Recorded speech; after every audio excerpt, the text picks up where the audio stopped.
Most alien invasion movies are concerned with the extinction of the human race, but Touch Me is more interested in the extinction of your dignity. We've seen body horror used as a metaphor for disease or puberty, but Addison Heimann has decided to use it as a metaphor for the absolute soul-crushing toxicity of a bad situationship. If you've ever stayed with someone just because the vibe was addictive, this movie is going to feel like a personal attack, just with significantly more slime. I am surprised with the vibe of Touch Me. It feels like a daring indie horror comedy in a way. It feels like a Kevin Smith movie on acid, honestly. It's got lots of rapid fire witty dialogue and these sort of quirky editing things that happen throughout. Then all of a sudden in the second act, it gets hijacked by a Japanese Shunga painting. So Kevin Smith X Lovecraft. And another reason it feels sort of like a throwback are the practical effects by Russell FX. It leans into that tactile nature of the film, like the kind that makes you want to wash your hands after watching it. And I think one of the reasons I quite like this is that it kind of leans into the absurdity. It's got that absurdist confidence to it. It's quirky.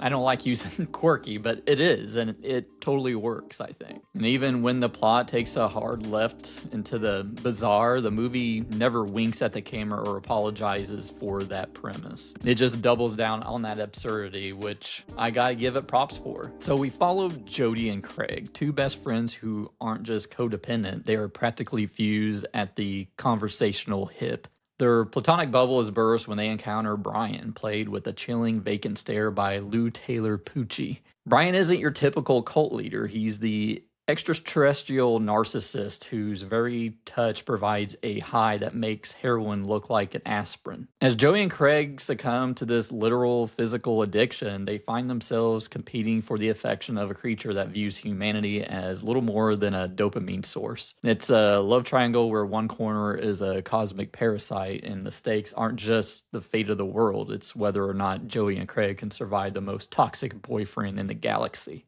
And I, for one, welcome our new insect overlords. Like to remind them that as a trusted TV personality, I can be helpful in rounding up others to toil in their underground sugar caves.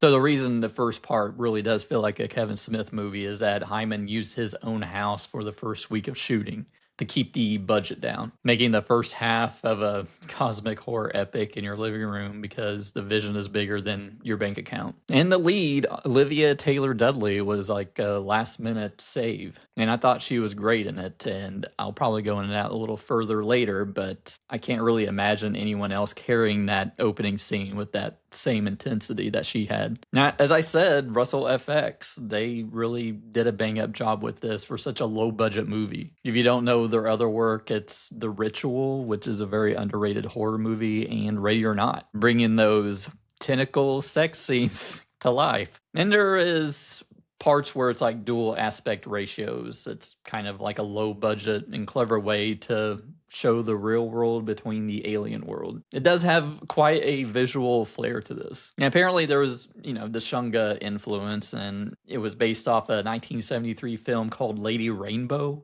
I've never heard of it, but that's a pretty deep cut reference if I've never heard of it. So it's not just like gross, it's sort of artfully gross. So talking about the acting, Olivia Taylor Dudley, like I said before, I thought she was great in this.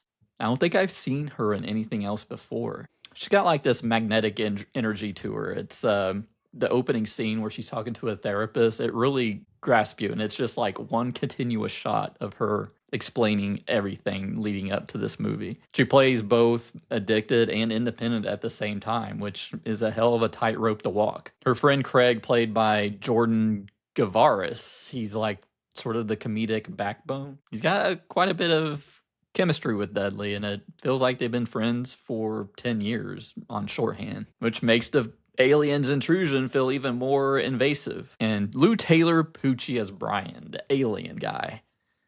He's got this weird blank stare to him. It's almost uncanny. He's playing an alien, playing a human, and he nails that uncanny valley creepiness. And the sex scenes, I guess, were polarizing at Sundance where this was shown. They called it rebelliously gross.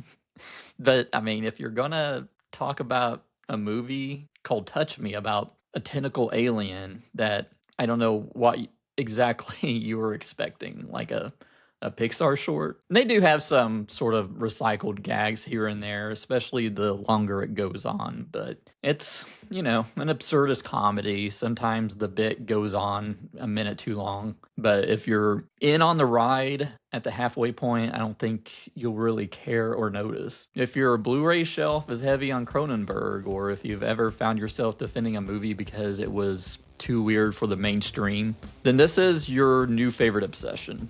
It's for the viewers who want their body horror served with a side of sharp, cynical wit. If you're squeamish about practical effects, or if you're looking for a safe traditional sci-fi thriller, probably want to stay away from this one. But if you want to see a director take a wild hentai-adjacent swing and actually connect, you need to put this on your radar. And ultimately, Touch Me is a triumph of independent hustle. Addison Heimann managed to turn a limited budget and a home movie filming schedule into something that feels genuinely singular. It's a bizarre, sexually charged, Lovecraftian comedy that isn't afraid to be too much. While the concept might feel a bit like a series of absurd sketches than a fully realized cosmic epic in the second half, I was never bored. And in an era of polished, focused, grouped horror, I'll take the rebelliously gross originality over a safe jump scare any day of the week. I'm giving Touch Me a 3.5 out of 5. It's messy, tactile, and hilariously uncomfortable ride that proves practical slime still beats CGI every single time. Get the video, Joe! Long live the new flesh! But what did you think of Touch Me? Let me know down in the comments below. YouTube thinks you'll like one of these other videos by my head, and I'll see you next time.